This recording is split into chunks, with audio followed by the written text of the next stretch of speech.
Bismillahirrahmanirrahim. Assalamualaikum warahmatullahi wabarakatuh. Hello everyone. Ini adalah video pertama di tahun 2022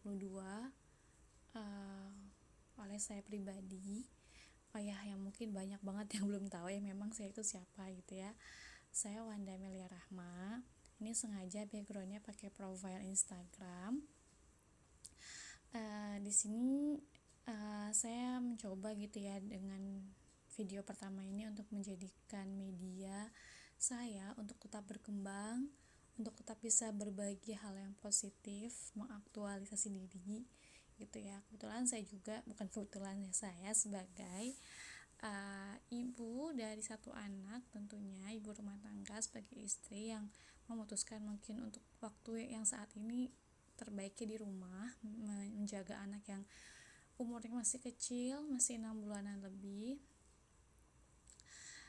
Rasanya mungkin ada perasaan haus ya akan hal-hal baru, akan ya mengaktualisasi diri lah ya kayak gitu, karena mungkin sebelumnya kan juga termasuknya aktif di kampus gitu, tapi ketika sudah punya suami lalu punya anak, dan rasanya tuh dengan anak yang sekecil ini, dengan kehidupan kita yang mandiri jauh dari keluarga, rasanya masih berat untuk saya pribadi.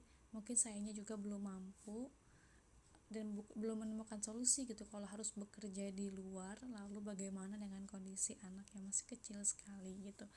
Nah, ini dijadikan media bagi saya sendiri ini kedepannya ya untuk sharing, intinya untuk tetap bisa ngelakuin hal-hal yang saya passion di situ gitu. Mungkin karena saya backgroundnya juga dari kimia dan juga pendidikan kimia, mungkin ada kalanya saya sharing tentang keilmuan yang saya juga sembari untuk merefresh lagi nih, karena mungkin udah lama nggak saya buka lagi buku-bukunya, atau mungkin saya juga ingin belajar TOEFL lagi, nanti kita sharing atau saling belajar lagi di sini, atau mungkin saya punya hal-hal yang bisa saya bagi atau saya juga lagi pelajari hal itu, bisa saya share bareng-bareng di sini gitu.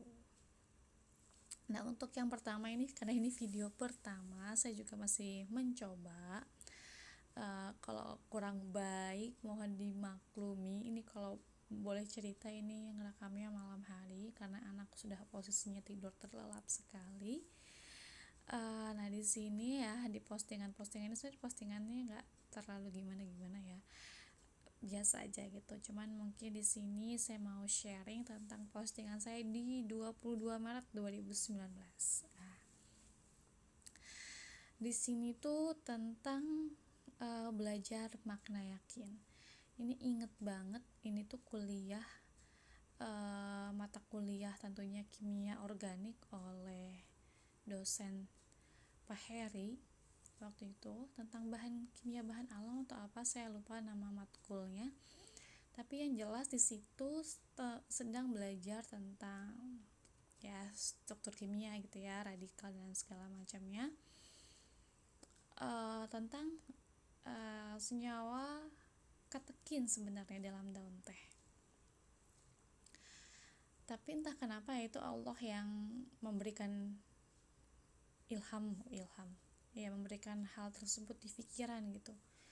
Akhirnya jadilah postingan ini gitu. Jadi Pak Heri itu cerita gitu bahwa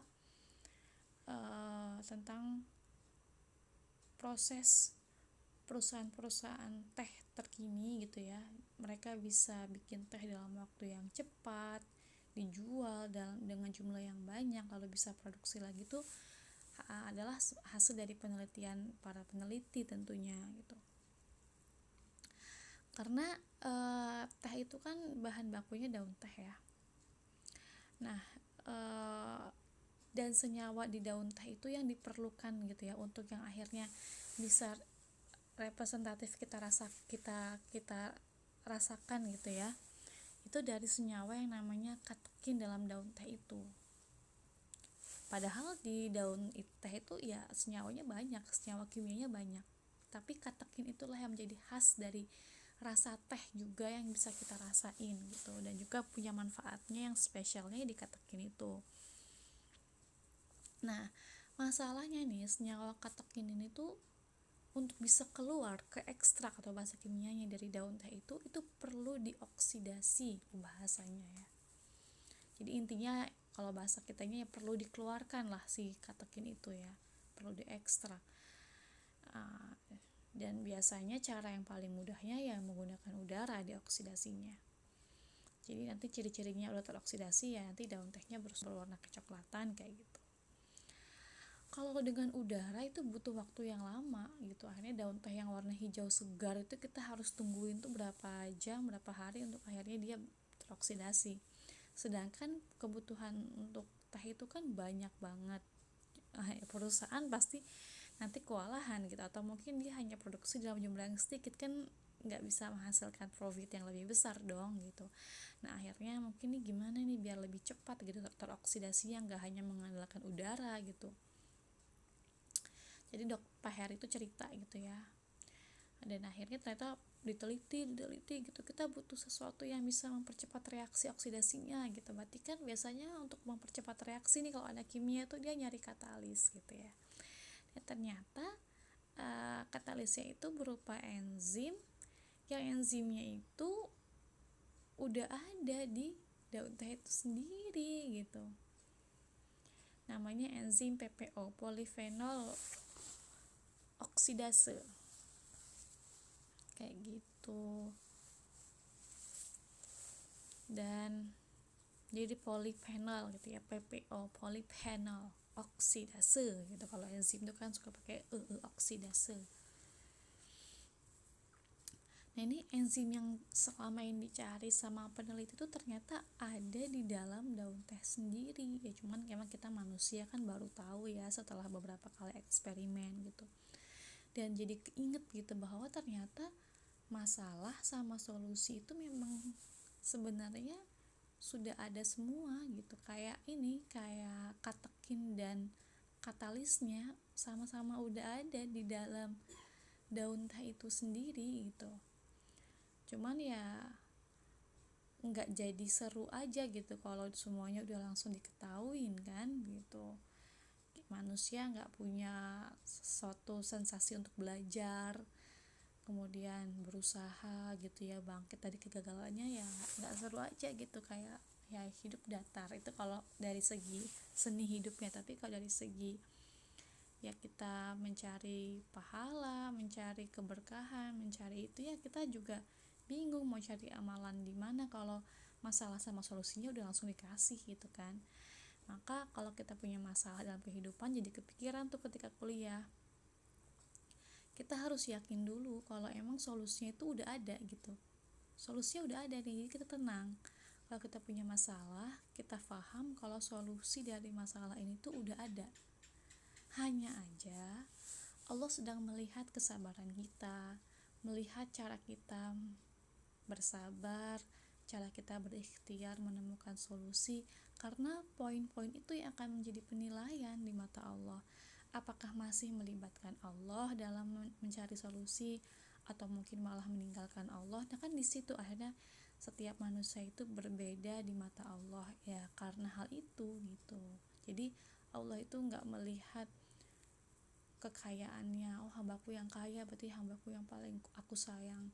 Tergantung gitu kan, mendapatkan kekayaannya itu melibatkan Allah enggak, lalu dialirkan dengan hal yang Allah sukai atau enggak kayak gitu. Jadi semuanya akan terlihat. Jadi dia ini tuh relate banget sama Quran surat 94 ayat 6 itu udah gak asing lagi ya, surat Al-Insyirah gitu ya.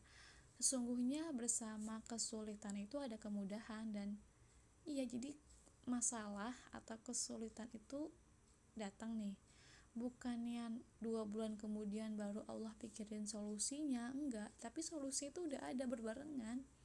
Cuma ya kita dibuat untuk terus mencari, mungkin dibuat untuk bersabar dulu gitu, di waktu yang tepat dan di waktu yang terbaik yang Allah itu tahu yang terbaiknya itu kapan, nanti Allah tunjukkan. Jadi sekarang ini mungkin mata kita yang belum melihat solusinya, tapi sebenarnya udah ada. Dan hal ini tuh bagus banget loh untuk bikin ketenangan hati saat kita ngadepin masalah. Jadi keyakinan yang pertama, lalu sabar, lalu ikhtiar, kayak gitu sih. Dan di sini alhamdulillah ya banyak yang menyukai, mudah-mudahan ini juga positif, artinya mungkin bisa bermanfaat. Itu aja sih harapannya. Ya dari video pertama ini, kalau misalnya teman-teman punya saran gitu ya buat saya pribadi untuk akhirnya lebih belajar lagi di YouTube untuk bisa berbagi dengan cara yang lebih baik. Kalau saat ini kan masih seperti ini aja, masih sangat-sangat sederhana, tapi semoga pesan yang ingin disampaikan itu nyampe, gitu aja sih harapannya. Oke, dari saya cukup sekian. Wassalamualaikum warahmatullahi wabarakatuh.